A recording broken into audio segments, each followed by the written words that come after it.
Kisahmuslim.com. Kisah penggugah jiwa. Kisah Nabi Ishak alaihi salam. Nabi Ibrahim dikaruniai seorang putra dari istrinya Sarah. Bismillahirrahmanirrahim. Setelah Allah mengaruniakan Ismail kepada Nabi Ibrahim alaihi salam, Nabi Ibrahim berdoa kepada Allah Subhanahu wa ta'ala agar dikaruniakan anak dari istrinya yang bernama Sarah, istri yang selalu setia bersamanya dalam menegakkan kalimatullah. Maka Allah mengabulkan doanya dan mengutus beberapa malaikat dalam bentuk manusia untuk menyampaikan kabar gembira kepadanya akan lahirnya seorang anak dari istrinya, Sarah. Mereka juga memberitahukan tujuan mereka yang lain, yaitu pergi mendatangi kaum Lut untuk menimpakan azab kepada mereka. Ketika para malaikat itu datang kepada Nabi Ibrahim, maka ia menyambut mereka dengan sebaik-baiknya dan mendudukkan mereka di ruang tamu. Selanjutnya, ia segera menyiapkan jamuan makan untuk mereka. Nabi Ibrahim alaihissalam adalah seorang yang selalu memuliakan tamu, di samping sebagai seorang yang dermawan. Tidak lama kemudian, Nabi Ibrahim alaihissalam datang membawa anak sapi yang gemuk yang telah dipanggang serta menghidangkannya kepada mereka. Tetapi mereka tidak makan dan tidak meminum jamuan yang telah dihidangkan itu. Hingga akhirnya, Nabi Ibrahim merasa takut terhadap mereka. Maka, malaikat-malaikat itu pun menenangkannya dan memberitahukan kepadanya tentang diri mereka, serta memberikan kabar gembira kepadanya dengan seorang anak yang alim, yakni berilmu. Ketika itu, Sarah mendengar pembicaraan mereka.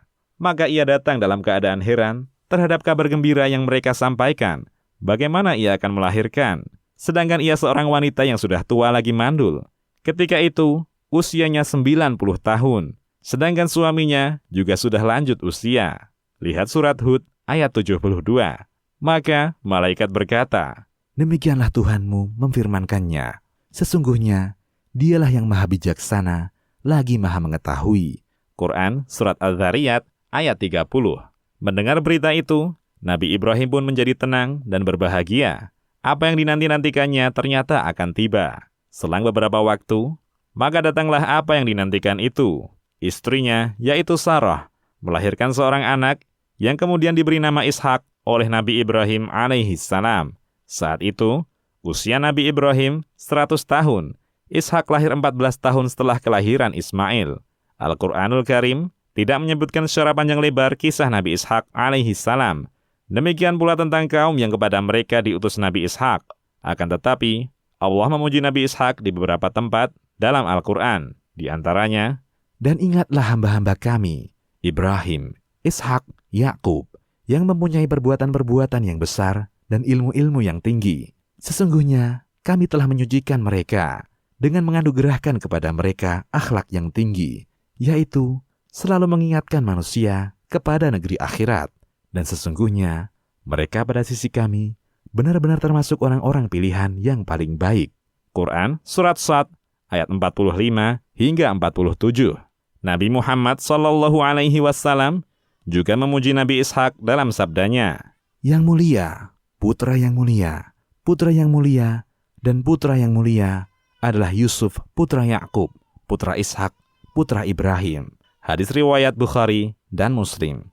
Ahli kitab menyebutkan bahwa Ishak ketika menikahi Rafqah binti Batu'il saat ayahnya Nabi Ibrahim masih hidup. Saat itu usianya 40 tahun.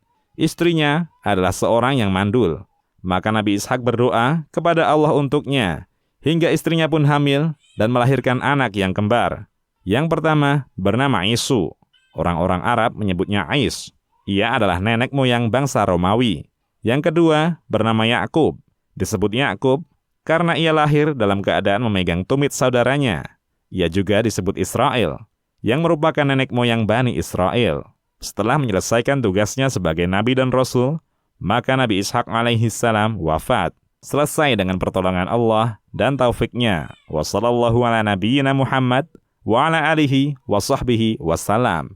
Demikian, wallahu a'lam. Kisahmuslim.com. Kisah penggugah jiwa.